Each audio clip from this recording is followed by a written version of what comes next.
আমরা আমাদের সকালের ক্লাসে আজকে সকালের ক্লাসে আমরা বিভিন্ন ধরনের অর্থাৎ বিভিন্ন যে আইনগুলো আছে এই মাইনর অ্যাক্টের কিছু গুরুত্বপূর্ণ ধারা নিয়ে আলোচনা করব। তো সর্বপ্রথম আমরা যেটা আলোচনা করতে চাচ্ছি আইন শৃঙ্খলা বিঘ্নকারী অপরাধ দ্রুত বিচার আইন। এখানে দুটো আইনের কিন্তু একই রকম মনে হয়, একটা হলো দ্রুত বিচার ট্রাইব্যুনাল, একটা হলো দ্রুত বিচার আইন। একটা হলো আইন শৃঙ্খলা বিঘ্নকারী অপরাধ দ্রুত বিচার আইন, আর একটা কিন্তু আছে আহ, দ্রুত বিচার ট্রাইব্যুনাল আইন আছে। জানো কি একটা তোমরা এটা এটা জি স্যার, জানি স্যার। তো আমরা এই আইন শৃঙ্খলা বিঘ্নকারী অপরাধ দ্রুত বিচার যে আইনটা আছে এই আইনের কিছু গুরুত্বপূর্ণ ধারা নিয়ে আজকে আলোচনা শুরু করব। এখানে এই আইনের দুই ধারাতে সংজ্ঞা দেওয়া হয়েছে। আসলে এই জন্য আমি মাঝে মাঝে কিছু কথা বলি, কথাগুলো হলো কিরকম, আমরা শুনি না, আমরা না শুনে আমরা শুধু মনে করি যে অমুকের দোষে, দোষ ত্রুটি না ধরে এটা আইনটা সংশোধন করা দরকার। যেমন এখানে যেটা বলেছে যে যদি কোনো ব্যক্তি ছিনতাই করে, তো ছিনতাইয়ের শাস্তি কোন ধারায়, মানে ছিনতাইয়ের অপরাধটা কোন ধারায় কথা বলা হয়েছে, যদিও পেনাল কোডের 390 ধারায় দস্যুতা বা ছিনতাইয়ের একটা উদাহরণ দেওয়া হয়েছে। তাহলে সেখানে কি পেনাল কোড হবে না আইন শৃঙ্খলা বিঘ্নকারী অপরাধ দমন আইন, কোনটা হবে? আইন শৃঙ্খলা বিঘ্নকারী অপরাধ দ্রুত বিচার আইন হবে, কোনটা হবে? আইনুল, সাউন্ড আসে না, সাউন্ড আসে না তোমার। বিষয়টা হলো এখানে যে মানে সুস্পষ্ট করে কিন্তু বলা নাই যে এটা হবে কি ওইটা হবে। এখানে অনেকগুলো বিষয়ের কথা বলা হয়েছে, সেখানে আবার বিশেষ ক্ষমতা আইনে মামলা নিচ্ছে, পেনাল কোডে মামলা নিচ্ছে, কিন্তু উদাহরণগুলো এখানে দেয়া আছে। যাই হোক, আমরা এখানে যে বিষয়গুলো আমরা দেখছি, দুই ধারার মধ্যে সংজ্ঞাগুলো তোমরা একটা দেখে নিবা। যদি কখনো প্রশ্ন আসে, যেটা প্রশ্ন মাঝে মাঝে কিন্তু আসে, যে আইন শৃঙ্খলা বিঘ্নকারী অপরাধ দ্রুত বিচার আইনের শাস্তির বিধান কি, বা কোন অপরাধের শাস্তির মানে কোন ধারায় শাস্তির কথা উল্লেখ করা আছে। আমরা যদি 4 ধারায় দেখি, এখানে বলা আছে কোন ব্যক্তি আইন শৃঙ্খলা বিঘ্নকারী অপরাধ করলে তিনি অনন্য 2 বছর এবং অনধিক 7 বছর পর্যন্ত সশ্রম কারাদণ্ডে দণ্ডিত হবেন এবং তদুপরি অর্থদণ্ডেও দণ্ডিত হবেন। অর্থাৎ এই আইনের এই আইনের একটা বিষয় বলে দিয়েছে যে এই আইন শৃঙ্খলা বিঘ্নকারী যে অপরাধ দ্রুত বিচার আইনে, দ্রুত বিচার আইনের 4 ধারার প্রশ্ন কিন্তু মাঝে মাঝে আমাদের এমসিকিউতে আসে, যে আইন শৃঙ্খলা বিঘ্নকারী অপরাধ দ্রুত বিচার আইনের সর্বনিম্ন শাস্তি হতে পারে এই, আর সর্বোচ্চ শাস্তি পরে হতে পারে এই। এটা প্রায় কিন্তু এমসিকিউতে চলে আসে। তো এখানে বলা আছে সর্বনিম্ন অনন্য অর্থাৎ সর্বনিম্ন বলা আছে 2 বছর এবং অনধিক 7 বছরের অধিক কোনো শাস্তি প্রদান হবে না এই ক্ষেত্রে। আচ্ছা, এখানে আরেকটা বলা আছে যে দণ্ডপ্রাপ্ত কোনো ব্যক্তি অপরাধ সংগঠনকারী সরকার কিংবা সংবিধিবদ্ধ সংস্থা বা প্রতিষ্ঠান বা বা কোনো ব্যক্তির আর্থিক ক্ষতি সাধন করলে সেজন্য আদালত তৎবিবেচনায় উপযুক্ত ক্ষতিপূরণ ক্ষতিগ্রস্ত ক্ষতিগ্রস্ত সরকার বা সংবিধিবদ্ধ সংস্থা বা প্রতিষ্ঠান বা ব্যক্তির অনুকূলে প্রদান করিবার জন্য আদেশ দিতে পারেন। এখানে যে বিষয়টা হলো যে এখানে যে ক্ষতি হয়, যদি ক্ষতি হলে ক্ষতির টাকাটা কোথায় দেবে সেখানে উল্লেখ করা আছে, বা ক্ষতির এই টাকাটা কার কাছে জমা হবে এবং কাকে আদেশ দিতে পারেন। সেখানে যে কথাটি বলা আছে যে যদি কোনো ব্যক্তি এই ধরনের কোনো অপরাধ করেন তা তো শাস্তির কথা বলা আছে, তদুপরি এখানে আরেকটা কথা বলেছে যে এই টাকাগুলো যে সংস্থা বা কোম্পানির কাছ থেকে বা যে ব্যক্তির কাছ থেকে আদায় করা হবে, সেখানে বলা আছে যে এই টাকাগুলোই যার কাছ থেকে আদায় অর্থাৎ মানে অপরাধীর কাছ থেকে যে আদায় করবে, সেখানে বলা আছে ক্ষতিপূরণটা সরকার বা সংবিধিবদ্ধ সংস্থা বা প্রতিষ্ঠান বা ব্যক্তির অনুকূলে, অর্থাৎ যেটা ক্ষতি করেছে, দেখা গেল ফ্যাক্টরি থেকে চাঁদাবাজি করেছে, কোম্পানিতে একটা কোম্পানি বা তার কারখানায় গিয়ে ভাঙচুর করেছে ইত্যাদি, অর্থাৎ দ্রুত বিচার আইনে মামলা হয়েছে। তো সেখানে আদালত ওই ব্যক্তিকে নির্দেশ দিতে পারেন যে তুমি যে ক্ষতিটা করেছো এই ক্ষতির টাকাটা ওই কোম্পানিকে প্রদান করো। যাই হোক, এটা প্রয়োজনে মিথ্যা মামলা। আপনি আইন শৃঙ্খলা বিঘ্নকারী অপরাধ দ্রুত বিচার আইনে রুজুকৃত মামলা তদন্তকারী কর্মকর্তা, আপনি মামলা তদন্তকালে দেখতে পেলেন মামলার ঘটনাটি সত্য নয়, বা কনামক ব্যক্তির প্ররোচনায় খনামক ব্যক্তি আইন শৃঙ্খলা বিঘ্নকারী অপরাধ দ্রুত বিচার আইনের একটি অভিযোগ নামক ব্যক্তির বিরুদ্ধে দায়ের করেন। আপনি সংশ্লিষ্ট মামলা তদন্তকারী কর্মকর্তা মামলা তদন্তকালে আপনি দেখতে পেলেন যে মামলার ঘটনাটি মিথ্যা মিথ্যা বা মামলার ঘটনা সত্য নয়। এ ধরনের ঘটনায় তদন্তকারী কর্মকর্তা হিসেবে আপনার করণীয় কি? তো আমরা সাধারণত জানি এখানে একজন ব্যক্তির প্ররোচনায় যদি অপর কোনো ব্যক্তি মামলা করেন, যদি নির্দিষ্ট করে কোনো আইনের ধারা উল্লেখ করা না থাকে, তাহলে মনে করতে হবে এটা পেনাল কোডের প্রশ্ন। কিন্তু এখানে এই দ্রুত বিচার আইনে স্পষ্ট করে বলে দিয়েছে যে না, এই ধরনের ঘটনার ক্ষেত্রে সেটা এই আইনেই এটার বিচার কাজ পরিচালিত হবে। তার মানে যদি কোনো ব্যক্তি মিথ্যা মামলা দায়ের করেন বা করান, এখানে বলা আছে যদি কোনো ব্যক্তি অন্য কোনো ব্যক্তির ক্ষতি সাধনের অভিপ্রায়ে উক্ত ব্যক্তির বিরুদ্ধে আইন শৃঙ্খলা বিঘ্নকারী অপরাধ সংগঠনের কোনো ন্যায্য বা আইনানুগ কারণ নাই জানিয়াও তার বিরুদ্ধে কোনো মামলা বা অভিযোগ দায়ের করেন বা করান, অর্থাৎ নিজে করলেও শাস্তি পাবেন, বা সে যদি আর কাউকে দিয়ে করান সেটা তো শাস্তির ব্যবস্থা এখানে বলা হয়েছে। অর্থাৎ এখানে তাহলে যদি কখনো প্রশ্ন আসে যে আইন শৃঙ্খলা বিঘ্নকারী অপরাধ, এই দ্রুত বিচার আইনে যদি মিথ্যা মামলা দায়েরের শাস্তি এখানে কি বলা আছে, সেখানে বলা আছে যে অনন্য 2 বছর এবং অনধিক 5 বছর। অর্থাৎ এই ভুলটা যেন হয় না যে একটা হলো যে আহ, আইন শৃঙ্খলা বিঘ্নকারী অপরাধ এই দ্রুত বিচার আইনে যদি দেখা যায় যে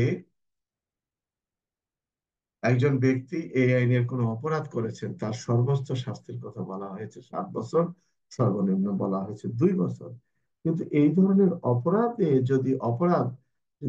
অপরাধ সংক্রান্ত যদি কোনো ব্যক্তি অপর কোনো ব্যক্তিকে হেয় প্রতিপন্ন করিবার উদ্দেশ্যে মিথ্যা মামলা দায়ের করেন, তারও কিন্তু শাস্তির কথা বলা হয়েছে।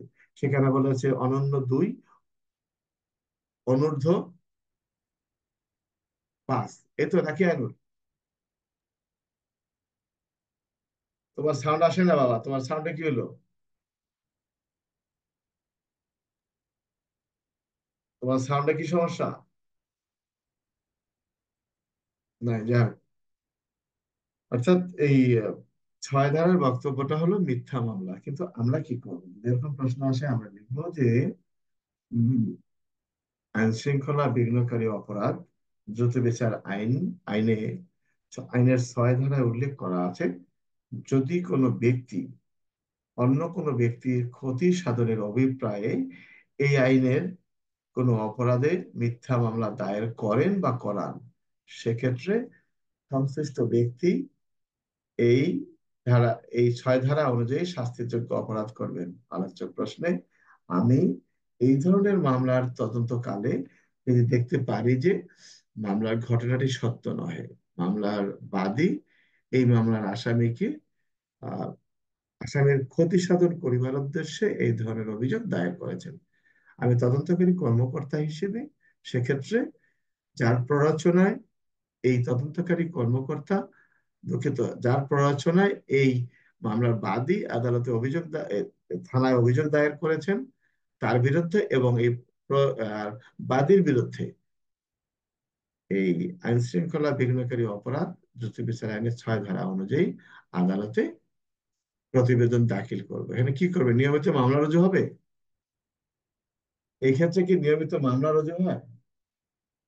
না স্যার, কি হবে? প্রতিবেদন দাখিল করবো স্যার। না, আমি তো ফাইনালে চূড়ান্ত রিপোর্টে লিখলাম যে চূড়ান্ত রিপোর্ট মিথ্যা ধারা, আইন শৃঙ্খলা বিঘ্নকারী অপরাধের 6 ধারা লিখলাম, তাই না?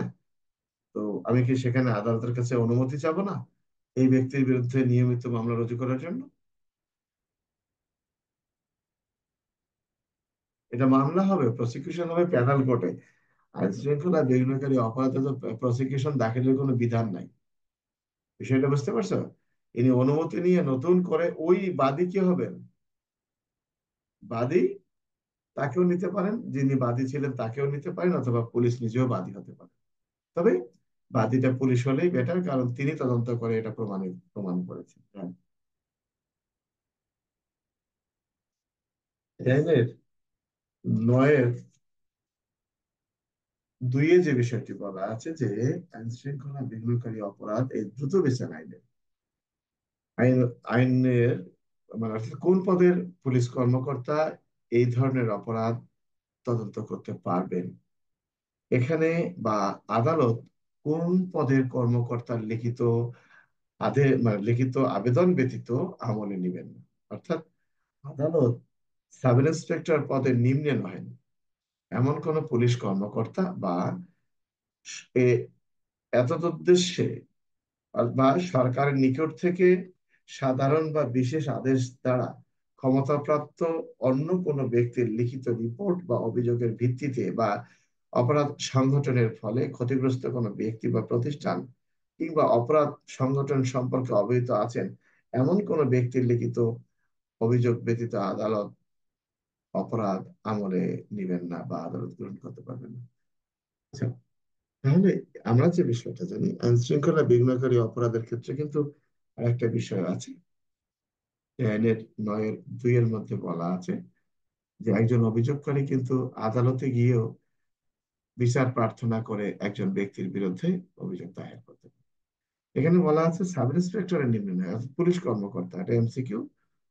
কোন পদের পুলিশ কর্মকর্তা বলছে যে সাব ইন্সপেক্টরের নিম্নে নয় এমন কোন ব্যক্তির লিখিত রিপোর্ট ব্যতীত, এছাড়া সরকার যাকে ক্ষমতা দিয়েছে তার রিপোর্ট ব্যতীত, বা যিনি ক্ষতিগ্রস্ত হয়েছেন যে কোম্পানি বা ব্যক্তি তার লিখিত ব্যতীত এই ধরনের কোনো অপরাধ আদালত আমলে নেবেন না, বা আদালত বিষয়টি আমলে নিতে পারেন যান। আর এইটা আমাদের জন্য খুবই গুরুত্বপূর্ণ যে আইন শৃঙ্খলা বিঘ্নকারী অপরাধ এই দ্রুত বিচার আইনের মামলা তদন্তকালে আপনি তদন্তকারী কর্মকর্তা হিসেবে দেখতে পেলেন যে আপনার তদন্তাধীন ঘটনার সাথে পেনাল কোডের একটি অপরাধ প্রমাণিত হয়েছে। এ ধরনের ঘটনার ক্ষেত্রে বা অন্য একটি অপরাধ প্রমাণিত হয়েছে, বা এই ঘটনার সময় এমন একটি অপরাধ সংঘটিত হয়েছে যার বিচার করার মতো এখতিয়ার এই আইনে নেই, সেক্ষেত্রে আপনার করণীয় কি। এখানে যে কথাটা বলা আছে যে এই আইনের অধীন কোনো অপরাধের সহিত অন্য কোনো আইনের কোনো অপরাধ যুক্তভাবে সংঘটিত হলে এই আইনের অধীন বিচার্য অপরাধের বিচার দ্রুত বিচার ট্রাইব্যুনালে অনুষ্ঠিত হবে, এবং যে অপরাধটা সংঘটিত হয়েছে সাথে আরেকটা, তার ওই আদালত ওই ধরনের আদালত মানে ওই ধরনের অপরাধ যে আদালতে বিচার করার মতো ক্ষমতাবান সে আদালতে তার বিচারটা সংঘটিত। কারণটা হলো যে একজন ব্যক্তি চাঁদাবাজি করতে গিয়ে ধৃত হয়েছে, সাথে একটা অস্ত্র পাওয়া গেছে বা একটা বোম পাওয়া গেছে, যেটা কিনা অস্ত্র আইনের অপরাধ অথবা বিস্ফোরক দ্রব্য আইনের অপরাধ। তো তখন কি হবে? তখন কি আইন শৃঙ্খলা বিঘ্নকারী অপরাধের মামলা হবে কি হবে না? তো এখানে কিন্তু একটা কথা বলেছে, যদি কখনো প্রশ্ন এরকম আসে যে আইন শৃঙ্খলা বিঘ্নকারী অপরাধ দ্রুত বিচার আইনে একই সাথে একই ঘটনায় যদি দুটি মামলা বা তিনটি মামলা দায়েরের প্রশ্ন দেখা দেয় বা দায়ের করার প্রয়োজন দেখা দেয়, সেক্ষেত্রে করণীয় কি। এখানে যে কথাটা বলা আছে যে একটা ঘটনায় কখনোই একটা মামলা হবে না। একটা ঘটনায় দেখা গেল ঘটনাস্থলে একটা, কিন্তু ঘটনাটা ওখানে একটা ঘটনা ঘটেছে, কিন্তু মামলার ক্ষেত্রে দেখা যাচ্ছে তিনটি মামলা হওয়ার উপক্রম হয়েছে। তো বলছে যে না, এখানে সম্পূর্ণ আলাদা আলাদা। আবার আদালতের যে এখতিয়ারটা দিয়েছে, আদালতের এখতিয়ারের কথাটা বলা হয়েছে যে এই ধরনের অপরাধ আদালত বিচারকালে যখন দেখবেন যে না, এই আইন শৃঙ্খলা বিঘ্নকারী অপরাধ এই দ্রুত বিচারের সাথে আরেকটা অপরাধও প্রমাণিত হয়েছে, তাহলে আদালত ন্যায় বিচারের স্বার্থে যে কাজটি করবেন সেটি এই আদালত এই প্রতিবেদন প্রাপ্তির পর তার যে ক্ষমতা আছে যেটা বিচার করার মতো তিনি সেটা সেখানেই বিচার কাজ সমাধা করবেন। আর অন্য যে মামলার বিষয়টি আছে সেটা ওই অপরাধের ধরন অনুযায়ী সংশ্লিষ্ট আদালতে বিচার কাজ পরিচালিত হবে। কারণটা হলো, এখানে একটা কথা বলি যে এই অপরাধে সর্বোচ্চ শাস্তি দেওয়ার অধিকার আছে। কয় ধারা? কয় বছর? 7 বছর। যদি অস্ত্র পাওয়া যায় দস্যুতা সংগঠন কালে বা চাঁদাবাজি করা কালে, যদি অস্ত্র পাওয়া যায় তাহলে তার শাস্তি তো যাবজ্জীবন কারাদণ্ড। এই যাবজ্জীবন কারাদণ্ড প্রদান করার ক্ষমতা তো এই আদালতের নাই। সেই জন্য বলেছে যে এই অপরাধটা যে আদালতে বিচার করার মতো ক্ষমতাবান, সে আদালতেই এর বিচার কাজ পরিচালিত হবে। আমার কথা কি বুঝতে পারছো না, বোঝো নাই? তোমার সাউন্ড আসে না আজকে টোটালি, তোমার কোনো সাউন্ডে আসে না। কি জসীমউদ্দিন, আমার কথা বুঝতে পারছো? স্যার, যেহেতু স্যার দস্যুতা বা অন্য কোনো জিনিস পাওয়া গেলে আপনি বলছেন কি যাবজ্জীবনে দিতে পারবে না এই আদালত, তাহলে মামলা কি অন্য আদালতে এটা যাবজ্জীবন দিতে পারবে? অন্য আদালতে হবে। ওই মানে দ্রুত বিচারের যে ঘটনাটি, সেটা জি ওই স্যার। দ্রুত বিচার ট্রাইব্যুনালই বা দ্রুত বিচার আদালতেই এটা বিচার কাজ হবে, দ্রুত বিচার আদালতে। আর ওই অস্ত্রের বিষয়টি বা অন্য কোনো অপরাধ যদি প্রমাণিত হয়, ওই অপরাধের ধরন অনুযায়ী যে আদালত এটা বিচার করার ক্ষমতাবান, সেখানে এই মামলাটি ট্রান্সফার হবে। বুঝতে পারছো? বুঝছি স্যার। এখানে গুরুত্বপূর্ণ যে কথাটি, আমাদের এখানে 6 ধারাটা খুবই গুরুত্বপূর্ণ। 6 ধারাটা অর্থাৎ মিথ্যা মামলা দায়ের, আর এখানে গুরুত্বপূর্ণ 9-এর 2 এবং 3। অর্থাৎ 9-2 বলেছে যে এই আইন শৃঙ্খলা বিঘ্নকারী অপরাধ, এই দ্রুত বিচার আইনে কোন ব্যক্তির প্রতিবেদন ছাড়া আদালত কোনো অপরাধ আমলে নেবেন না, বা আদালত কোন ব্যক্তির প্রতিবেদন প্রাপ্তির পর বিষয়টি আমলে নিতে পারেন। সেখানে সাব ইন্সপেক্টর পদের নিম্নে নহে এইরকম কথা বলা হয়েছে। যাও, আর এই 9-3 যে কথাটি বলা আছে যে যদি আদালতে বিচারকালে প্রতীয়মান হয় যে তার সাথে আরেকটা অপরাধ প্রমাণিত হয়েছে। কোনটা? যে দেখা গেল যে আইন শৃঙ্খলা চাঁদাবাজি করতে গিয়ে সাথে একটা অস্ত্র পেয়েছে, বা কাউকে এমন আঘাত করেছে যার কারণে গুরুতর আঘাত হয়েছে। গুরুতর আঘাত, দেখা গেল তাদের অঙ্গহানি হয়ে গেছে। এই অঙ্গহানির ক্ষেত্রে এরকম বিচারটা তো আসলে করার মতো সুযোগ নেই। বা চাঁদাবাজি করতে গিয়ে, চাঁদা দাবি করতে গিয়ে সে বিস্ফোরণ ঘটিয়েছে, তাই বিস্ফোরক দ্রব্য আইনের যে শাস্তি, এই শাস্তি প্রদানের এখতিয়ার তো এই আদালতের নাই। তো এই জন্য বলছে যে আমারটা আমার কাছে বিচার হবে, অন্যর যেটা অপরাধ সেটা সংশ্লিষ্ট অপরাধ অনুযায়ী সেখানে বিচার কাজ হয়েছে। এখানে আরেকটা বিষয় বলা আছে, যেমন আমরা যদি কখনো তোমাদের এমসিকিউ তো আসে যে কোন বিষয়টি সঠিক, 11 ধারার যে বক্তব্যটা আছে আমরা সেটা জানি। এমসিকিউ এর বিষয় এটা আমরা এখানে একটু আলোচনা করি। এখানে যে বিষয়টি, তদন্তের বিষয় তো আছেই, তোমরা দেখে নিও।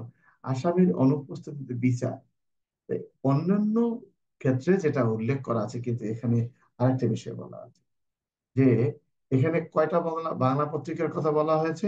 একটি বাংলা পত্রিকা। এটা আমাদের জন্য একটা এমসিকিউ এর জন্য গুরুত্ব। যদি কখনো প্রশ্ন আসে, বেশিরভাগ ক্ষেত্রে ভুল করবে যে আম, আইন শৃঙ্খলা বিঘ্নকারী অপরাধ এই দ্রুত বিচার আইনে আসামির অনুপস্থিতিতে বিচার কার্য পরিচালনা করতে গেলে আদালতকে কমপক্ষে কয়টি পত্রিকায় বিজ্ঞপ্তি প্রচার করতে হবে বা প্রকাশ করতে হবে? দৈনিক প্রকাশিত 2টি বাংলা পত্রিকায়, দৈনিক প্রকাশিত আহ 3টি পত্রিকায়, দৈনিক প্রকাশিত এখানে একটি পত্রিকা। এখানে বলা আছে কি জানো? দৈনিক প্রকাশিত বাংলা একটি পত্রিকা। কিন্তু একটি। আমরা তো সবাই 2টা পড়ছি। এই ক্ষেত্রে একটা স্যার। এক্ষেত্রে একটা, কাছাকাছি এটা তুমি মনে করতে পারো যে যেহেতু এখানে একটা কন্ট্রাডিকশন, মানে তোমার দ্বিমতের বিষয় আছে, সেক্ষেত্রে তোমার এই এই ধারাটা তোমার গুরুত্ব সহকারে দেখতে পারো। এখানে এক। দ্বিতীয়ত, তাহলে কয়টা পত্রিকা দিতে পারবে? বলছে যে দৈনিক প্রকাশিত একটা বাংলা পত্রিকা। তারপরে আরেকটা বিষয় বলা আছে, যেমন আমরা সবাই জানি যে আসামির অনুপস্থিতিতে বিচার, এই আসামির অনুপস্থিতিতে বিচারের ক্ষেত্রে এক এক আইনে এক এক ভাবে দেয়া আছে। সিআরপিসিতে আছে 30 দিন, তোমার নারী শিশু নির্যাতন দমন আইনে আছে মনে হয় 15 দিন। আর এই যে এখানে যে বিষয়টি বলা আছে, এখানে বলা আছে 7 দিনের বেশি দিন। তাহলে এই এই জিনিসটা তোমার জন্য কিন্তু খুব গুরুত্বপূর্ণ এমসিকিউর ক্ষেত্রে, যে আইন শৃঙ্খলা বিঘ্নকারী অপরাধ এই দ্রুত বিচার আইনে আসামির অনুপস্থিতিতে বিচার কাজ পরিচালনা করার ক্ষেত্রে কোনটি সঠিক হইবে? আর সর্বোচ্চ 7 দিন, এবং আরেকটা বিষয় বলা আছে যে কয়টা পত্রিকা দিতে হবে, বলছে যে কোনো একটা পত্রিকা, বাংলা পত্রিকা দিলে হবে। তো এই বিষয়টা আমরা এমসিকিউর জন্য গুরুত্বপূর্ণ নিতে পারি, কারণ একই জিনিস, কারণ সিআরপিসি তে বলা আছে যে দৈনিক প্রচারিত 2টি পত্রিকার কথা বলা হয়েছে, আর সময়ের কথা বলা হয়েছে 30 দিন, কিন্তু এখানে বলা হয়েছে 7 দিন। এটা আমরা গুরুত্ব সহকারে, আমরা জানি যে মাদকদ্রব্য নিয়ন্ত্রণ আইন, এই মাদকদ্রব্য নিয়ন্ত্রণ আইনের 56 ধারায় একটা বিষয় বলা আছে যে অডিও ভিডিও বা ধারণকৃত রেকর্ডকৃত কোনো কথাবার্তা আদালতে সাক্ষ্যরূপে ব্যবহার করা যাবে কিনা। তো সেটা আমরা জানি যে মাদকদ্রব্য নিয়ন্ত্রণ আইনে এই বিষয়টি উল্লেখ করা হচ্ছে, কিন্তু এই আইন শৃঙ্খলা বিঘ্নকারী অপরাধ এই দ্রুত বিচার আইনের এই 14 ধারার মধ্যে বলা আছে যে এই আইন শৃঙ্খলা বিঘ্নকারী অপরাধ, এই যে অপরাধগুলো সংগঠিত হয়েছে এরকম ক্ষেত্রে যেখানে বলা আছে যে বা প্রস্তুতি, সবকিছু বলা আছে, বা সহায়তা, অর্থাৎ এই ক্যামেরায় গৃহীত ছবি, স্থিরচিত্র, চলচ্চিত্র বা রেকর্ডকৃত কথাবার্তার সাক্ষ্যগত মূল্য, এই সম্পর্কে আলোচনা করা হয়েছে। 14 ধারায় বলা আছে কোনো পুলিশ বা আইন প্রয়োগকারী বাহিনীর সদস্য বা অন্য কোনো ব্যক্তি এই আইনে বর্ণিত কোনো অপরাধ সংগঠন বা সংগঠনের প্রস্তুতি গ্রহণ বা উহা সংগঠনের সহায়তা সংক্রান্ত কোনো ঘটনার চলচ্চিত্র, স্থিরচিত্র ধারণ গ্রহণ করলে বা কথাবার্তা ইত্যাদি রেকর্ড করে রাখলে তা আদালতে সাক্ষ্য হিসেবে ব্যবহার করা যাবে। কিন্তু যদি এখানে কখনো প্রশ্ন আসে যে ক নামক ব্যক্তি প্রেমে ক নামক ব্যক্তি প্রেমে ব্যর্থ হয়ে খ নামক নারীর প্রতি অ্যাসিড নিক্ষেপ করেন, ফলে নারীটির মুখের বিভিন্ন স্থানে ক্ষতিগ্রস্ত হয়, এই ধরনের অপরাধের ক্ষেত্রে জনৈক নারীর এক ভাই তার যে বিষয়টি আছে এই তাকে আহত করার বিষয়টি ভিডিও ধারণ করেন, এই ধরনের ভিডিওটি কোন আইন অনুযায়ী আদালতে সাক্ষ্য হিসেবে ব্যবহার করা যাবে? আইন শৃঙ্খলা বিঘ্নকারী অপরাধ, অ্যাসিড অপরাধ দমন আইন, নারী শিশু আইন, না কোনোটাই সঠিক না? কোনটা হবে সঠিক? উত্তর হবে কোনোটাই সঠিক না, কারণ এই ধরনের ঘটনার ক্ষেত্রে এই ধরনের ঘটনার ক্ষেত্রে অডিও ভিডিও আদালতে গ্রহণযোগ্য নয়। কিন্তু এই চাঁদাবাজি করতে গিয়ে কেউ যদি বিস্ফোরক দ্রব্যের বিস্ফোরণ ঘটান, সেটা যদি কেউ অডিও ভিডিও করে রাখেন, সেটি কিন্তু আদালতে। তো এখানে ক্যামেরায় গৃহীত ছবি, বুঝতে হবে বক্তব্যটা হলো যে একজন ব্যক্তি, আমি আবার কথাটা বলি, যে একজন ব্যক্তি আদালতে নিজে দাঁড়িয়ে, যেমন সাক্ষ্য আইনের 60 ধারায় বলেছে, যিনি ঘটনাটা দেখেছেন তাকে আদালতে গিয়ে বলতে হবে আমি ঘটনাটা দেখেছি, যিনি শুনেছেন তাকে বলতে হবে শুনেছি। তার মানে একজন ব্যক্তি আদালতে দাঁড়িয়ে তার মৌখিক যে বক্তব্যটা আছে, যেভাবে তিনি বর্ণনা করলে আদালত গ্রহণযোগ্য করবেন, অনুরূপ ভাবে ওই ব্যক্তিটা আদালতে হাজির হতে পারে নাই, কিন্তু ওই ব্যক্তিটা কিছু ঘটনা ধারণ করে রেখেছেন, সেটি কথাবার্তা, এটি হতে পারে স্থিরচিত্র অর্থাৎ ছবি তুলে রাখা বা ভিডিও করে রাখা। তো বলছে যে এই বিষয়টিও আদালতে একজন সাধারণ মানুষের ন্যায় সাক্ষ্য হিসেবে ব্যবহার করা যাবে। কোন ধরনের অপরাধে? আইন শৃঙ্খলা বিঘ্নকারী যে অপরাধ, এই দ্রুত বিচার আইন আছেন, দ্রুত বিচার আইনের 2 ধারায় যে সকল বিষয়কে অপরাধ হিসেবে গণ্য করা হয়েছে, এই সকল অপরাধের কোনো মানে সাক্ষ্য প্রমাণ যদি কোনো ব্যক্তি ধারণ করে রাখেন, সেক্ষেত্রে। আমার কথাকে বুঝতে পারছেন না বোঝা নাই?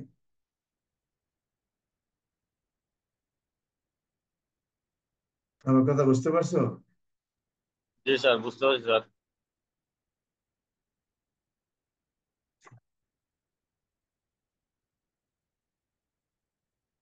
কি কি কিছু বলবা এই সম্পর্কে? কি স্যার জসিম? কথা হ্যাঁ, হ্যাঁ, হ্যাঁ।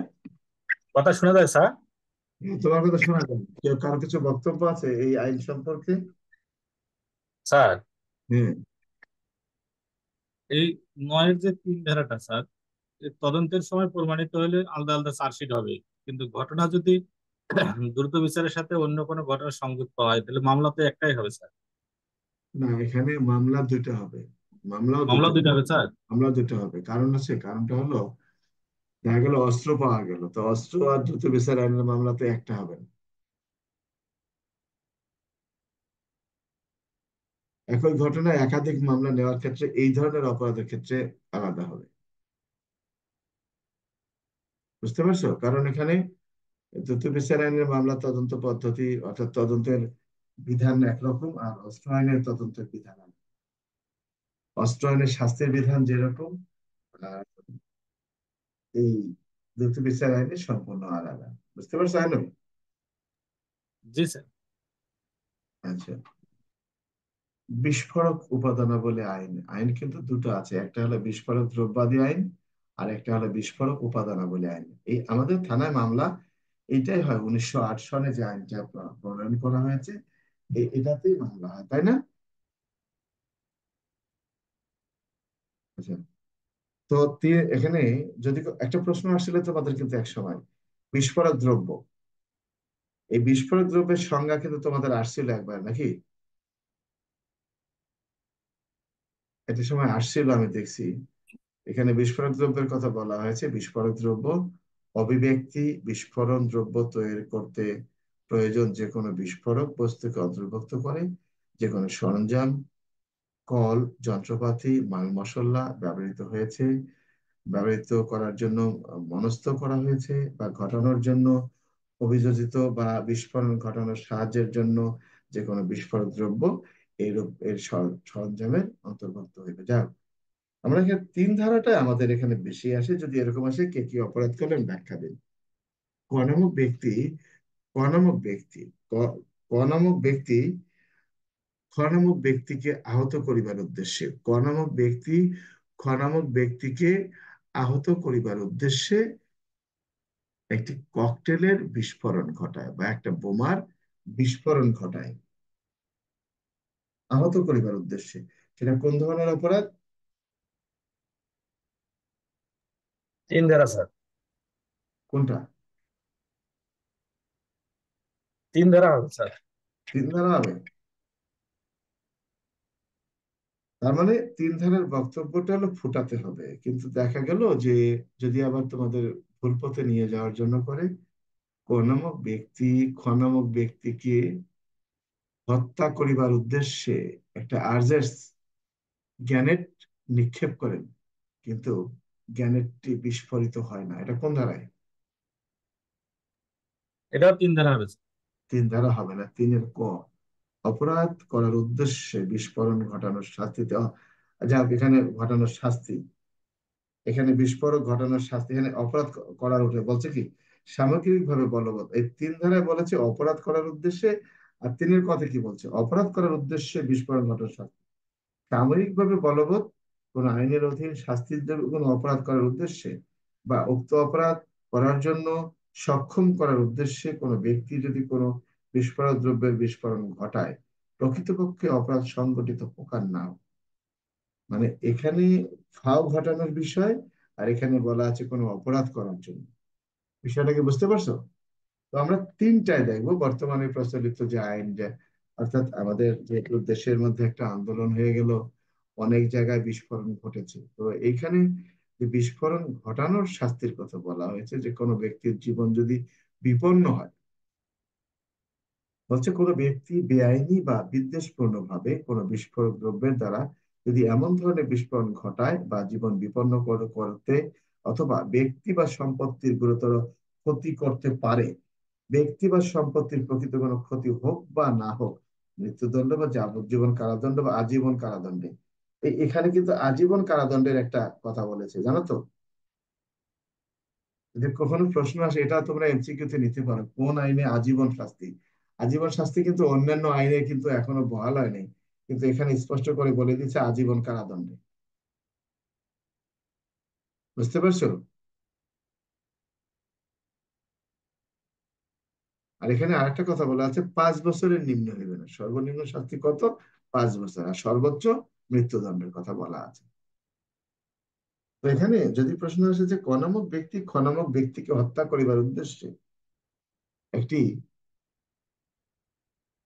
বোমার বিস্ফোরণ ঘটায়, এক্ষেত্রে কয়ের অপরাধ কি? তার অপরাধটা 3 ধাপ বিস্ফোরণ ঘটানো, জীবন বিপদ। এখানে কিন্তু বলেনি হত্যা। তারপরে কেউ যেন ভুল করে যেন আবার ওই পেনাল কোডের ওই ধারাটা দেয় না, 506 ধারা, এটা যেন দেয় না, বা হত্যার চেষ্টার এটা ধারা কিন্তু আসবে না। কি আসবে নাকি আইনুল? না স্যার। কি জসিম, কোন ধারা আসবে? স্যার ধারা আসবে নাকি জসিম? না স্যার। এখানে 4 ধারাটা আমরা গুরুত্ব মানতে পারবো, মানে গুরুত্ব দিতে পারি। 4 ধারার বক্তব্যটা কি জসিম?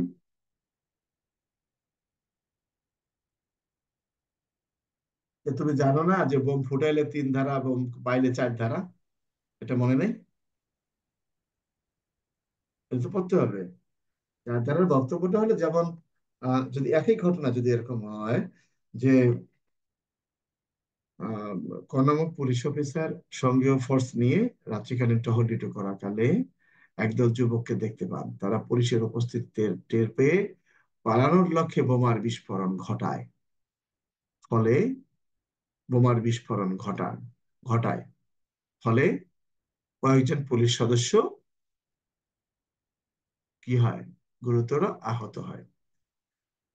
সঙ্গেও সংশ্লিষ্ট পার্টির ইনচার্জ অন্যান্য পুলিশ সদস্যদের সহায়তায় তাদেরকে ধৃত করেন এবং তাদের কাছ থেকে 2টি অবিস্ফোরিত বোমা উদ্ধার করেন।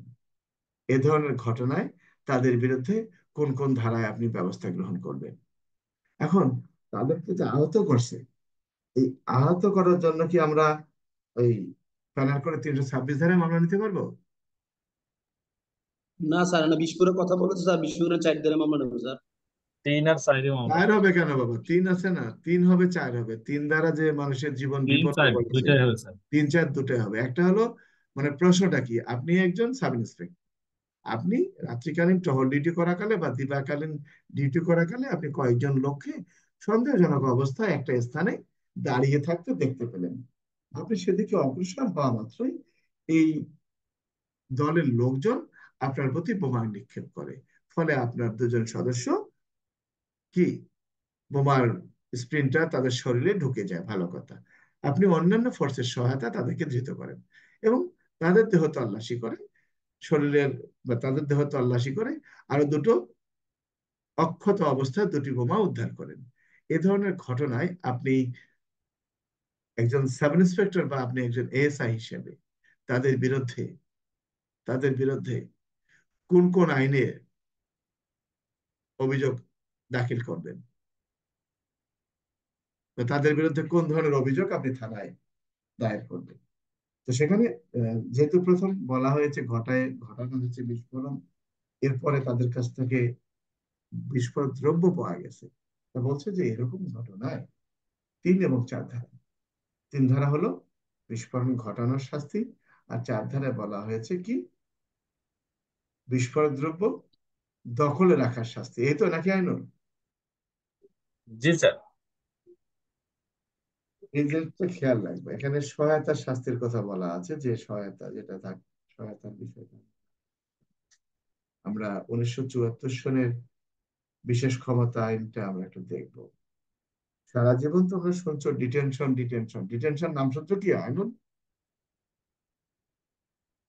যেটাকে বলা হয় অন্তরীণ, এই অন্তরীণ রাখার কথা বলা হয়েছে। অন্তরীণ কি কারণে রাখে সেটা এখানে উল্লেখ করা আছে এই আইনের 3 ধারায়। আমরা এটা এখানে এই জিনিসটা আমরা এমসিকিউ দেখবো যে 1974 সনের বিশেষ ক্ষমতা আইন অনুযায়ী একজন ব্যক্তিকে অন্তরীণ রাখা যাবে, অন্তরীণ রাখার আদেশ প্রদান করা যাবে সর্বোচ্চ কয়দিন? সেখানে বলা আছে 30 দিন। অর্থাৎ 30 দিনের বেশি রাখা যাবে না, পরবর্তীতে প্রয়োজন হলে 30 দিনের পরে তাকে হাইকোর্টে আবার নিয়ে যেতে হয়। এটা আমরা যখন এএসআই ছিলাম, হাত দিয়ে এর কাগজগুলো মানে হাতে লেখা লাগতো। এখন তো তোমরা সব অটো পাঠের মতো হয়ে গেছো আর কি, বুঝছো না? আমরা আগে লিখতাম যে, মানে প্রশ্ন আসতো এরকম যে, উম আসামি অমুককে গত এত তারিখের আদেশ বলে এতদিনের আটকাদেশ প্রদান করা হয়েছে। আটকাদেশ অর্থাৎ ডিটেনশন, যেটা আটকাদেশ বা অন্তরীণ আটকাদেশ প্রদান করা হয়েছে, আগামী এই তারিখে শেষ হবে, তার পুনরায় প্রয়োজন আছে কিনা। তখন আমরা লিখতাম যে আসামিকে গ্রেপ্তার করে আদালতে প্রেরণ করার কারণে এলাকার আইন শৃঙ্খলা পরিস্থিতির উন্নতি সাধিত হয়েছে। আসামি জামিনে এসে বা আসামির এই অন্তরণের মেয়াদ শেষ করে স্বাভাবিকভাবে জীবনযাপন করতে এলে তার কৃতকর্মের দ্বারা আবার আইন শৃঙ্খলা পরিস্থিতির অবনতি হওয়ার সম্ভাবনা রয়েছে। এ ধরনের ঘটনায় আসামিকে পুনরায় 30 দিনের অন্তরীণ রাখার প্রস্তাব পেশ করতেছি। তো তখন সিটিএসবির মাধ্যমে এটা আবার পুনরায় যেতে কাজটা করে সিটিএসবি আলাদা। তো আদালত পরে শুনে বা শুনেও না, যাই হোক। আমরা এই 15 ধারার ঘটনাটা আসবো। অন্তর্ঘাতী কাজ, এই যে আমাদের বিভিন্ন স্থাপনাগুলো ধ্বংস করা হয়েছে, আগুন লাগিয়ে দেওয়া হয়েছে, ভাঙচুর করা হয়েছে, বড় বড় সরকারি স্থাপনাগুলা, ব্রিজ বা কোনো কালভার্ট কিংবা কোনো সেতু, তারই এই মামলাটি হয়েছে এই 15 ধারায়। সেখানে বলা আছে এমন একটা কাজ যে কাজটা করার ফলে কর্মদক্ষতা দুর্বল হয়ে গেছে, কার্যকারিতা ব্যাহত হয়েছে, বা কোনো ক্ষতি সাধিত হয়েছে, বা এই জন্য কোনো ব্যক্তি স্বাভাবিকভাবে কাজকর্ম করতে পারতেছেন না, সেটা কোনগুলো? বলছে কোনো ভবন, যানবাহন, যন্ত্রপাতি, কলকবজা, অন্য কোনো সম্পত্তি যাহা সরকারের বা স্থানীয় কর্তৃপক্ষের বা কোনো রাষ্ট্রায়ত্ত বাণিজ্যিক বা শিল্প প্রতিষ্ঠানের কাজ ব্যাহত হয়। কোনো রেলপথ, শূন্য ঝুলন্ত রজ্জুপথ, রাস্তা, খাল, সেতু, কালভার্ট, বন্দর, ডকইয়ার্ড, বাতিঘর, বিমানবন্দর ইত্যাদি।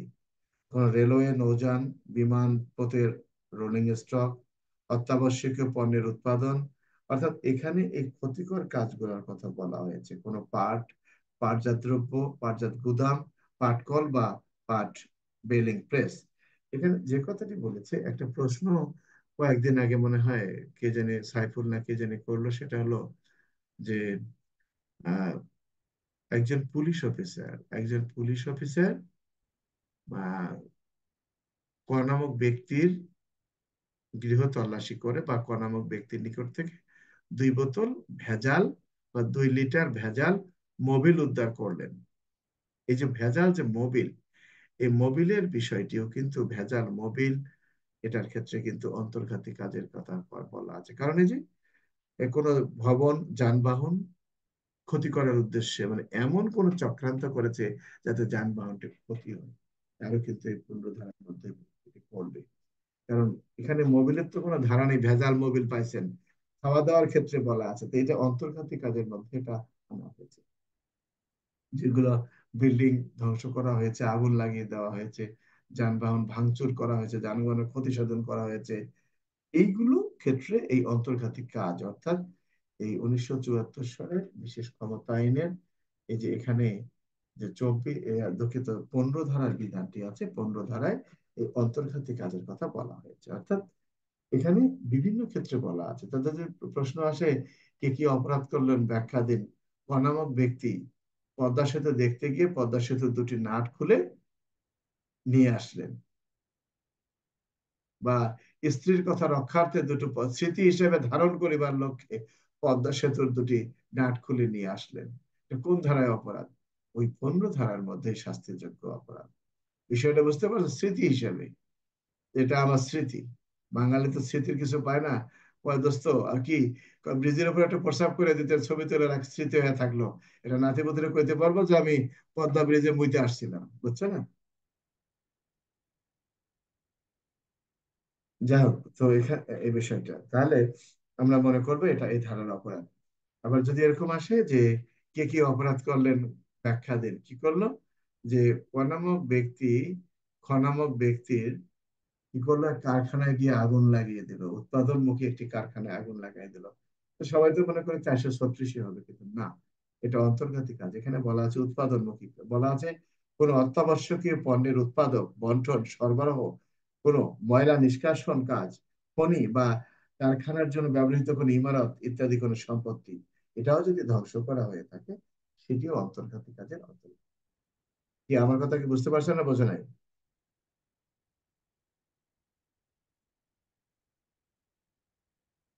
কি জসীমউদ্দিন, স্যার তো বলবা? স্যার ওই বিশেষ ক্ষমতা নিতে চার ধারাটা স্যার, মানে বিশেষ ক্ষমতা কাকে বলে এটা দেখলাম চার ধারার ভিতরে বলা আছে, কি বলবেন? আটকাদেশ কার্যকরীকরণ। এইটা আটকা দেশ, তুমি বুঝবা না। এটা হলো কি ডিটেনশন, তোমরা তো পড়ো নাই, বললাম না যে তোমার এই কাজগুলো করো নাই। বলছি আর স্যার ডিটেনশন তো আটকাদেশ, এই এই 374 আটকা বিশেষ দেশটাই ক্ষমতা নেই। ডিটেনশন, এই ডিটেনশনটাই এখন জি স্যার। নাই, উঠে গেছে। এখন ডিটেনশন কাউকে দেয় না। ডিটেনশনে ছিল একটা করুণ, একটা কালো আইন বলা হতো এই 74 সনে বিশেষ ক্ষমতা আইন, অর্থাৎ তোমাকে কোর্টে সন্ধ্যাকালীন আইনুল রাখি। ধর মিয়া ঘোরার দিন সন্ধ্যাকালে আন্দোলন, একটা জিনিস। হ্যাঁ বলো। এই যে বৈষম্য বিরোধী আন্দোলনে যে বিটিভি ভবন, সেতু ভবন, এগুলো যে আগুন দিল স্যার হ্যাঁ, এটা কর্তৃত্বের, 15 ধারায়। কোনো ধারায় হবে স্যার? হ্যাঁ হ্যাঁ। আর হত্যা যেটা হয়েছে, হত্যার তো আলাদা, মানে ভাঙচুর, ক্ষতিসাধন যেটা, এটা মেট্রো রেল ইত্যাদি, এটা এখানে এর সর্বোচ্চ শাস্তি মৃত্যুদণ্ড আছে। এর বাইরে তো কোনো সুযোগ নেই। অন্য কোনো ধারা দেওয়ার সুযোগ আছে? এই আইন তো বাতিল করা হয়নি। এটাকে যেটা বলতে চাচ্ছিলাম, এই আইনটাকে কালো আইন এই জন্য বলা হতো, এই আইনটাকে কালো আইন এই জন্যই বলা হতো যে ব্যক্তিটাকে 30 দিনের জন্য অন্তরীণ রাখার আদেশ দেওয়া হতো। এই অন্তরীণ কার্যকরী হওয়ার পর থেকে 30 দিন পর্যন্ত এই লোকটাতে কোনো জামিনের আবেদন করতে পারবে না। বুঝতে পারছো? এবং তার পরিবার পরিজন কারোর সাথে সে কোনো সাক্ষাৎ করতে পারবে না, কোনো কিচ্ছু না। অর্থাৎ এই আইনটা, এই ডিটেনশন দিলে, অন্তরীণ দিলে, এটা কার্যকরী ক্ষমতা রদ করা হয়, অন্যান্য আইনের কার্যকরী ক্ষমতা রদ করা হয় 30 দিনের জন্য। বুঝতে পারছো? এবং ডিটেনশন কাটাতে গেলে ওই জজ কোর্ট পাবে না, এটা কাটাতে গেলে হাইকোর্ট যেতে হবে। এই জন্য এটাকে এরকম কালো আইন বলা হয়। ওই যেটা ও বোঝে নাই, ওখানে বলা আছে 4 ধারায় বলা আছে এই আইনের বিধান করবে সিআরপিসি অনুসরণ। এই মামলা মোকদ্দমা তদন্ত করতে গেলে সিআরপিসি ছাড়া তো তদন্ত করতেই পারবে না। যাও, এখানে আমরা 15 ধারাটাকে আমরা খুব গুরুত্ব সহকারে দেখবো। আহ, সংরক্ষিত স্থানসমূহ সরকার যে কোনো সময়, এই যে আমাদের, শোনো, এই যে একটা জিনিস কেপিআই বলতেছে না, সংরক্ষিত স্থান বলতেছে না, এটাও কিন্তু এই 1974 সনের বিশেষ ক্ষমতা আইনেই সংরক্ষিত আদেশ দেওয়া হয়েছে। এখানে বলা আছে যদি কোনো স্থান বা কোনো এক শ্রেণীর স্থানসমূহের ক্ষেত্রে বিবেচনা করে জনস্বার্থে সেখানে অননুমোদিত ব্যক্তিদের গমনাগমন রোধ করবে, অর্থাৎ মানুষের গমনাগমন, অর্থাৎ যাদের অনুমোদন নাই এইরকম ব্যক্তির গমনাগমন রোধ করিবার জন্য যে কোনো স্থানকে সংরক্ষিত ঘোষণা করতে পারে। আরো আছে 22 ধারাও তাই আছে, আমাদের এটা প্রয়োজনে আমরা যেটা দেখবো 24 ধারা। সান্ধ্যআইন কাকে বলে? কিছু কিছু শয়তান লোক ছিল, এরা সান্ধ্যআইনের সাথে 144 ধারা এক দিয়ে দেয়, একই কথা বলে না। 144 ধারা আলাদা, আর এই সান্ধ্যআইন আলাদা। সান্ধ্যআইন এটা, এই আইনটা আগে সান্ধ্যকালীন আইন ছিল, অর্থাৎ সন্ধ্যার পর থেকে বেলা ওঠা পর্যন্ত, অর্থাৎ সূর্য অস্ত থেকে উদয় পর্যন্ত পাশ ছাড়া কোনো ব্যক্তি ঘরের বাইরে যেতে পারবেন না, এটা ছিল আগে এই আইনে। কিন্তু এই আইনটা পরবর্তীতে যেটা, আহ, পরবর্তীতে যে কাজটি করেছে, যে না, এটা সান্ধ্য আইন নামে পরিচিত। তার মানে বলছে যে সরকারের নিয়ন্ত্রণ সাপেক্ষে জেলা ম্যাজিস্ট্রেট তাহলে সান্ধ্য আইন কে জারি করতে পারেন। সান্ধ্য আইন যদি কখনো প্রশ্ন আসে যে সান্ধ্য আইন কে জারি করতে পারেন, সেখানে বলা আছে জেলা ম্যাজিস্ট্রেট সান্ধ্য আইন জারি করতে পারেন।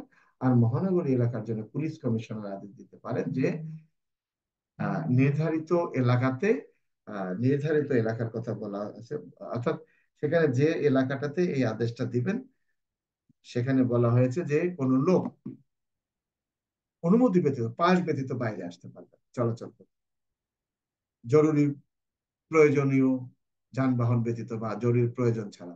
এই জন্য বলছে সরকারের নিয়ন্ত্রণ সাপেক্ষে জেলা ম্যাজিস্ট্রেট বা মহানগরী এলাকায় পুলিশ কমিশনার নির্দেশ দিতে পারেন যে আদেশে উল্লেখিত রেহাইয়ের শর্তে আদেশে উল্লেখিত এলাকা সমূহের উপস্থিত কোনো ব্যক্তি আদেশের নির্দিষ্ট সময়ের মধ্যে নির্দিষ্ট কর্তৃপক্ষ, নির্দিষ্ট ব্যক্তি বা প্রদত্ত লিখিত অনুমতি প্রাধিকার ছাড়া ঘরের বাইরে যাবেন না। তো এখানে এটা তোমাদের প্রয়োজন যে যদি কোনো ব্যক্তি সান্ধ্য আইন ভঙ্গ করেন, সেক্ষেত্রে সেই ব্যক্তির শাস্তি হতে পারে। সেই ব্যক্তির শাস্তি হতে পারে 6 মাস, সর্বনিম্ন সর্বনিম্ন 6 মাস, সর্বোচ্চ 1 বছর, বা সাথে অর্থদণ্ড। এখানে একটা জিনিস মনে রাখবা, এখানে সর্বনিম্ন কিন্তু কোনো নির্দিষ্ট করা হয়নি।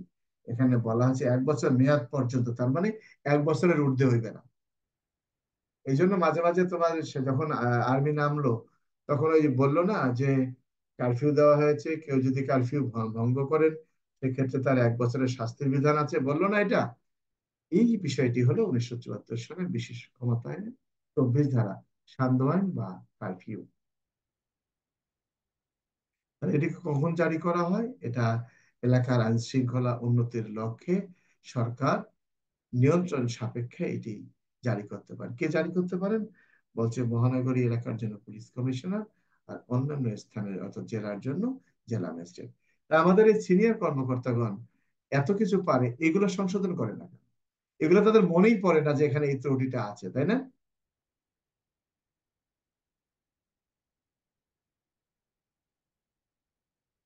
যাই হোক, আমরা সান্ধ্য আইন বিষয়টি বুঝলাম। সান্ধ্য আইন কারফিউ এক জিনিস।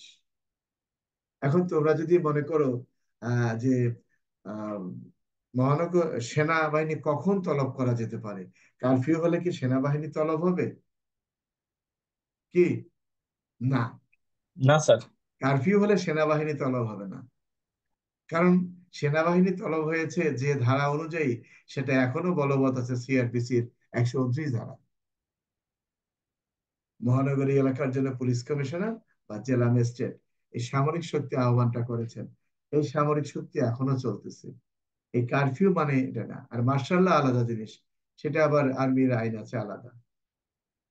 সংবিধানে বর্তমান মার্শাল ল দেওয়ার মতো কোনো পরিস্থিতি নাই।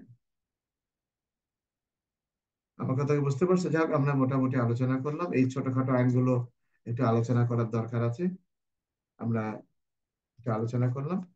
আর আজকের ক্লাস যত সময় হবে, যদি কোনো কারণে পিছিয়ে যায়, ঢাকায় আসছি কাজে যাওয়ার সময়, ক্লাস অবশ্যই হবে, হয়তো আধা ঘন্টা একবার যদি কখন কোনো কারণে হয়, তাহলে আমি জানাবো। এখানে আরেকটা বিষয় আমাদের এটা দেখা দরকার আছে। এখানে এই আইন শৃঙ্খলা বিঘ্নকারী অপরাধ দ্রুত বিচার আইনে কোন কোন ধারাগুলো আমলযোগ্য, কোনগুলো আমলের অযোগ্য।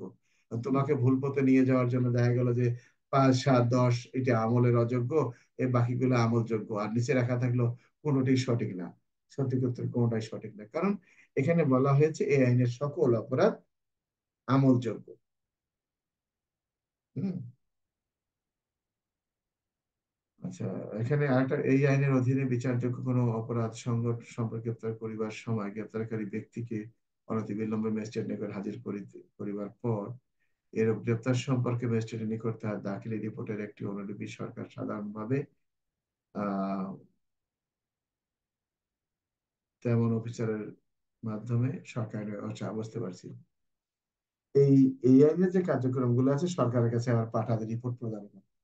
যাই হোক, তো আমরা এখানে এই 25 ধারার একটা বক্তব্য আছে, 25 সেখানে হলো এই 25-এর মধ্যে আমাদের একটা প্রশ্ন আসছিল যে ভেজাল, ওই কি জানি লেবেল লাগালো ভেজলিনের মধ্যে, ভেজলিন। এখানে একটা কথা বলি, এখানে একটা হলো চোরা চালান। যদি প্রশ্ন আসে যে কোন নামক ব্যক্তি আহ স্বর্ণ, এই যে স্বর্ণগুলা যে আটক হচ্ছে, যে 2 পিস স্বর্ণের বার অবৈধ পথে ভারতে নিয়ে যাওয়ার কালে পুলিশ কর্তৃক ধৃত হয়। স্বর্ণের বারের মধ্যে কি, মানে কি কথাটা বলা আছে? পাট। পাটকে এই জন্য স্বর্ণ হিসেবে বলা হয়েছে। এই আইনটা যখন 1974 সালে তৈরি করা হয়েছিল, তখন পাটও কিন্তু স্বর্ণের মতোই ছিল, মানে সোনালী আঁশ বলা হতো পাটকে। তো এই পাট, স্বর্ণ, রৌপ্য ইত্যাদি দ্রব্য, মুদ্রা, এই টাকা পয়সা ইত্যাদি আমদানি রপ্তানি পণ্য অথবা কোনো পণ্য বাংলাদেশের বাইরে নেয় অথবা আনে সে ব্যক্তি, অর্থাৎ যদি এরকম প্রশ্ন কখনো আসে, চোরা চালানের শাস্তি কি, বা চোরা চালান সংক্রান্ত অপরাধের সর্বোচ্চ শাস্তি হতে পারে মৃত্যুদণ্ড। শোনো, এরশাদ সাহেব যখন ওই অ্যারেস্ট হলো, তার নামে একটা স্বর্ণ চোরাচালান মামলা ছিল, 20 ভরি, না, 20 কেজি স্বর্ণ, 20 কেজি স্বর্ণের একটা মামলা ছিল। তো মামলার থেকে উনি অব্যাহতি পেয়েছেন, মহানগর দায়রা জজ প্রথমে ওর বিচারটা ছিল ওনার।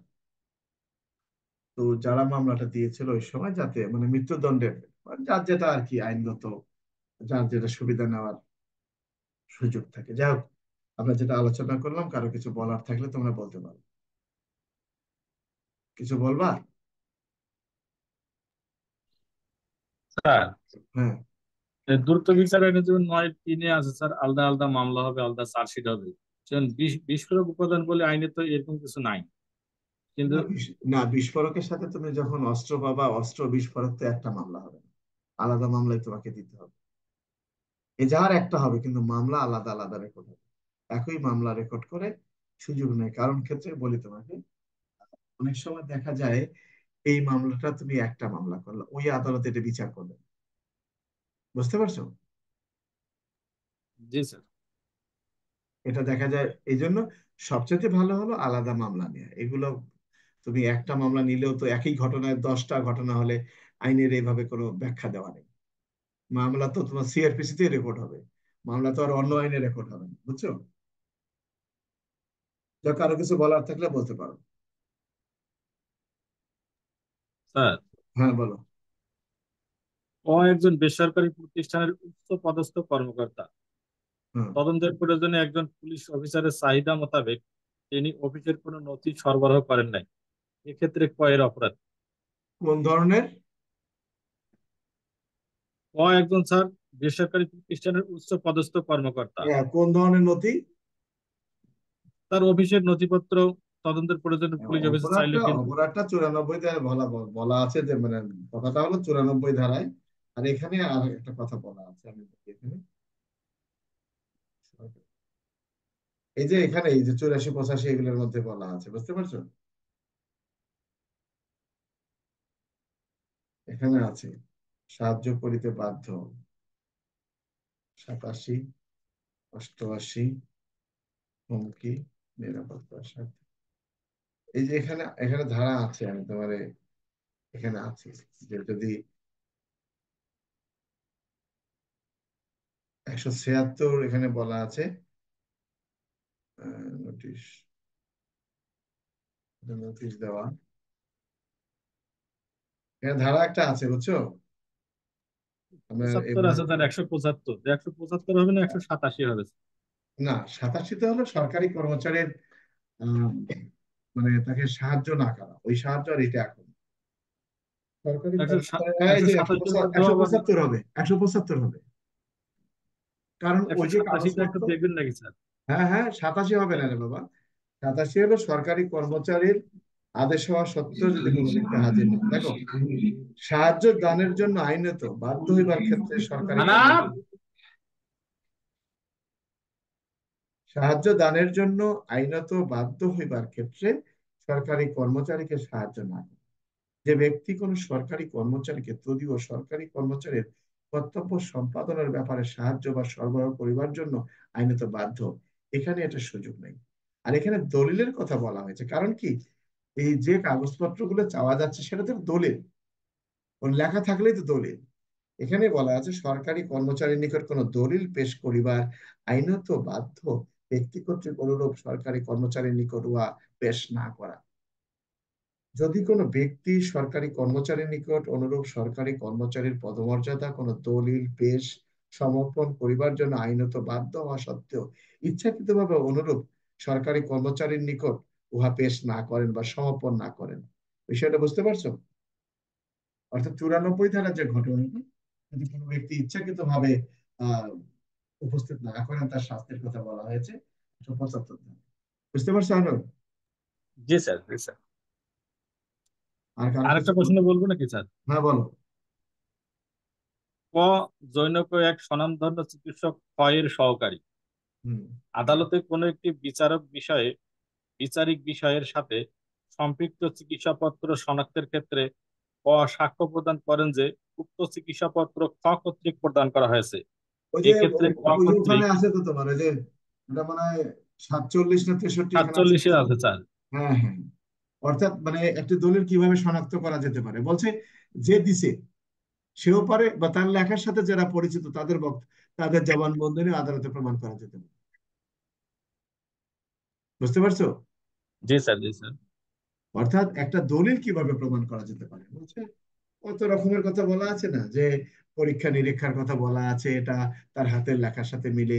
সেখানে আরেকটা কথা বলা হয়েছে, যে ওই ব্যক্তির লেখার সাথে যারা পরিচিত তাদের সাক্ষ্য গ্রহণ করেও এটি আদালতে প্রমাণ করা যেতে পারে। এটাই তো নাকি জি আইনুল? স্যার, স্যার এটা কি 47-এ হবে 67 স্যার। হবে না? হুম। আর কারো কিছু স্যার বলার আছে? এটা 67 ধারা হবে না, এই যে দলিল প্রমাণের কথা বলছেন? আরে 67 ধারা আলাদা বিষয় রে বাবা। 67 হলো দলিল প্রমাণ, এটা হলো অভিমত। তার বক্তব্য, ওটা তো দলিল প্রমাণ এখানে। স্যার বিস্ফোরক আইনে বলো। 4 আর 5 ধারা একটু বলেন না স্যার। চার 3 ধারা ধারা তো হলো চার ধারা হলো যার নিকট বিস্ফোরক দ্রব্য পাওয়া যাবে তার শাস্তির কথা বলা হয়েছে। মানে বোম যার কাছে পাওয়া যাবে, বোম কাছে পাইলে 4 আর বোম ফুটাইলে 3। বুঝতে পারছো? আর 5 স্যার? 5। 5-এ কি বলা 5 আছে তো? স্যার সন্দেহজনক পরিস্থিতি বিস্ফোরকের বিস্ফোরক করান, তৈরি বা দখলে রাখার ওগুলো শাস্তি। না, ওটা আলাদা। ও বিস্ফোরকের যন্ত্রপাতি যার কাছে থাকবে, বিস্ফোরক তৈরি আচ্ছা করার যন্ত্রপাতি। বুঝতে পারছো? ঠিক আছে। তো ঠিক আছে, আমরা শেষ করি। কথা হবে রাত্রে। সবাই ভালো থাকো। আর পরীক্ষা তোমাদের মনে হয় পিছাবে না, যতটুকু আমি শুনলাম। কালকে তো ঢাকায় আসছি আমি রাত্রে, কালকের দিনে ঢাকায় আসছি, তো আসলে পরীক্ষা পিছানোর মতো এরকম কোনো কিছু শুনলাম না। মনে হয় না পিছাবে। তো তোমরা একটু পড়ো। স্যার, তবে তবে নিম্ন পদস্থ ব্যক্তিদের প্রতি ঊর্ধ্বতন কর্তৃপক্ষের একটা ক্ষোভ আছে, এটা বোঝা যায় আর কি। যাক, সবাই ভালো থাকো। ধন্যবাদ সবাইকে।